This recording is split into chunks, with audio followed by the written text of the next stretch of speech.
Good morning.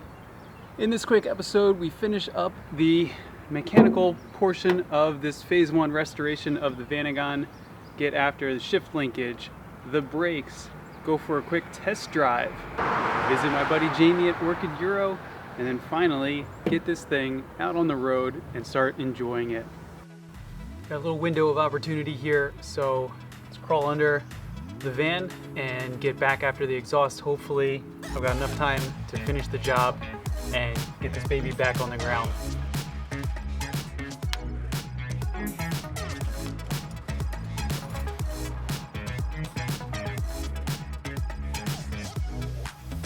One eternity later. So this is pretty crazy. I just climbed in here to hit that turn signal switch, and look at this stalk coming off of the succulent. I don't know what the heck that's about, but cool. I don't know, I'm not normally good with plants, but I guess sitting in this giant greenhouse all day has certainly been beneficial for these guys.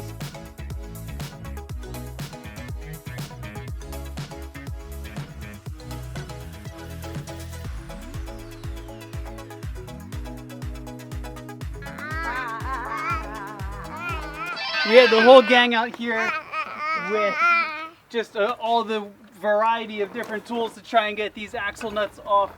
But of course, we did not have the camera on when it actually broke loose. So I think we'll film a dramatic reenactment.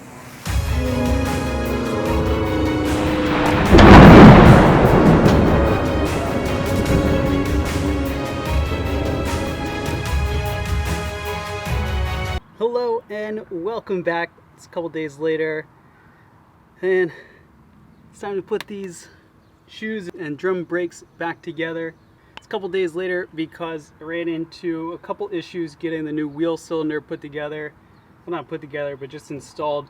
For whatever reason, I couldn't get the brake line and the wheel cylinder to seal, and just spilled brake fluid everywhere. It's just a miserable job.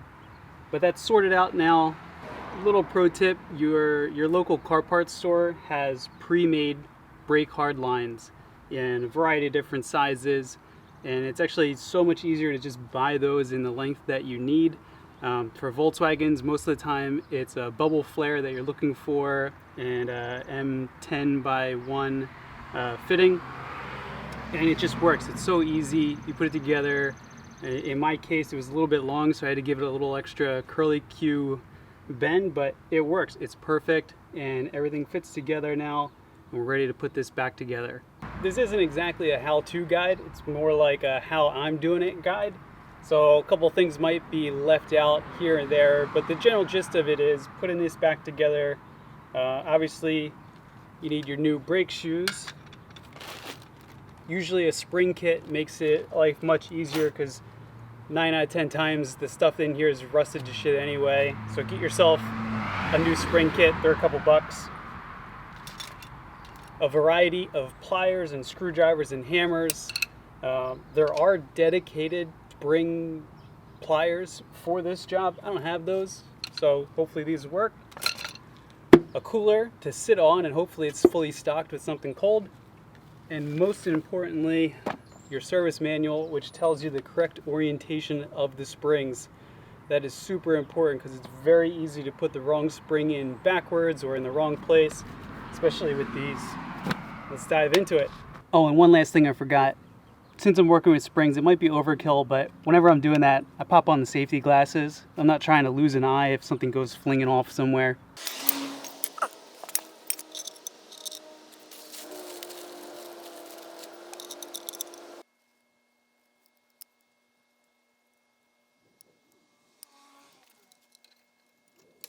The last step is to finish off the adjustment of the little adjuster bar thing. I've got the hub back on, and got a fresh drum, which, by the way, when you get it, you have to spray some brake clean on the surface here, wipe that out. They put a little coating on there for shipping.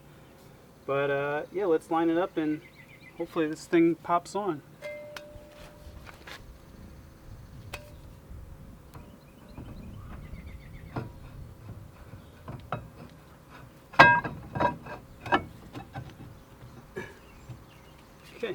So that's on, and now I just need to make sure that the adjustment is correct. It should drag a little bit, but still move freely. And so I feel that drag. I think this one's good to go. Since we opened up the brake system, we're also going to have to bleed the brakes as well. And you do that in order of distance to the master cylinder. So in this case, it's the right rear, the left rear, the right front, the left front. And there's no better tool for this job than a power bleeder.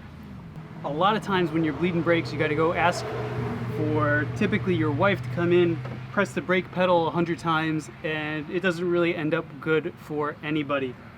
This thing pressurizes the system, works 10 times better, and you can finish bleeding these brakes in probably 15 minutes. What I do, so a lot of people fill this up, but that's kind of messy.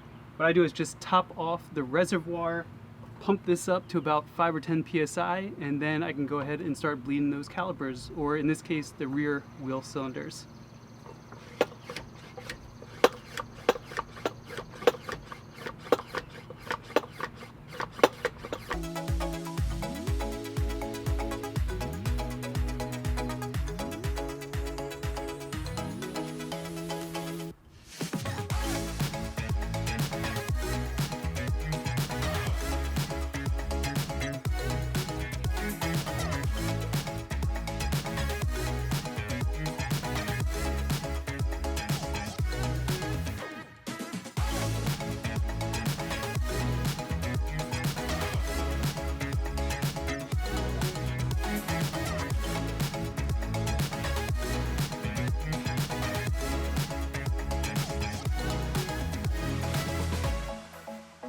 Morning! I'm driving the van. This morning, heading over to my buddy Jamie's place, aka Orchid Euro, to swap out one of the windows, the driver's side rear window, and fingers crossed that it turns into a how to swap out a window video and not a how not to swap out a window video. Stay tuned, but for now, just gonna enjoy driving this van.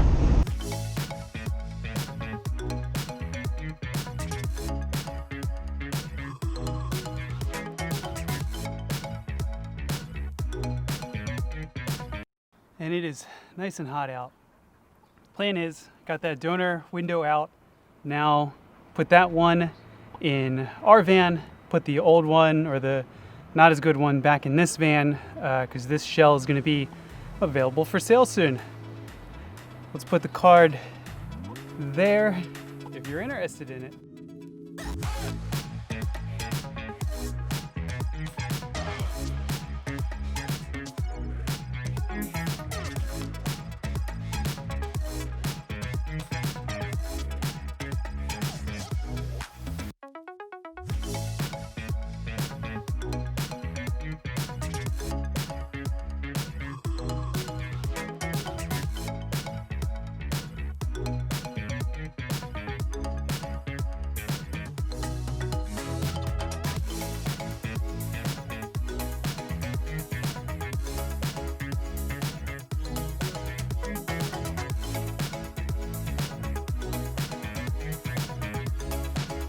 This is the part where the video either becomes a how to install the window glass or a how not to install window glass.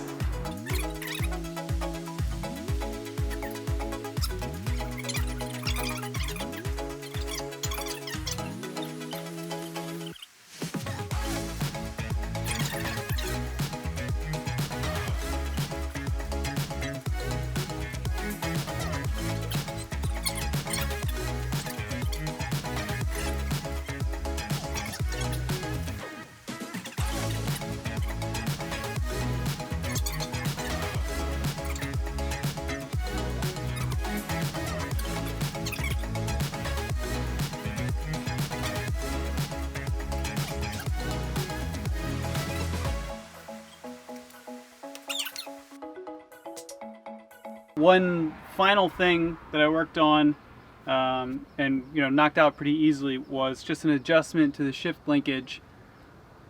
I was having a hard time finding first gear and kept mixing it up with third, and it just felt kind of sloppy in general. So the previous owner did the bushings, but I think missed the adjustment. So there's a couple different adjustment points in the back towards the engine. The actual part that connects to the transmission has to be straight up and down. The next part is there's an adjustment of different splines, and that's kind of like where you set the movement of the shifter here. And then finally there's the piece in the back that connects to the transmission that has to be straight up and down. There's little eye holes in the shifter mount here. Those have to be aligned. And then finally, on the bottom of the shifter, the actual little fork piece that comes out has to be 23 millimeters from the gate in the shifter box. After I made those adjustments, it's much easier now. First, second, third, fourth, super easy.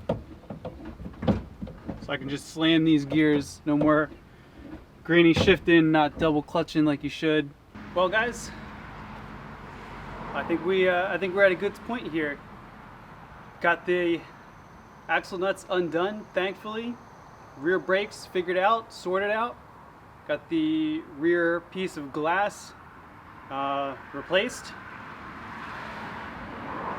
What else did we do in this episode? Just driving. We went for a drive in this van, and it was awesome. I am so stoked on just how smooth it runs, how nice it drives. The seating, like the ergonomics and just the big wheel in front of you and the endless visibility all over.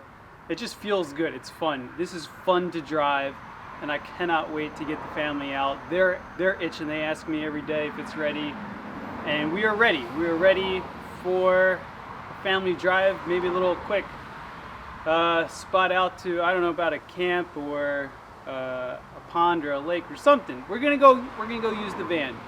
Next time, stay tuned. We're gonna go use the van. Thank you so much for watching. We've had a blast putting this thing together. I hope you've enjoyed watching it. There's plenty more to come. We're actually gonna do some adventure now, and it's gonna be great. Like, share, subscribe, comment, all the stuff. Cannot wait to get this thing out there, and can't wait to share it with the rest of you. Have a good one. Thank you. Bye-bye.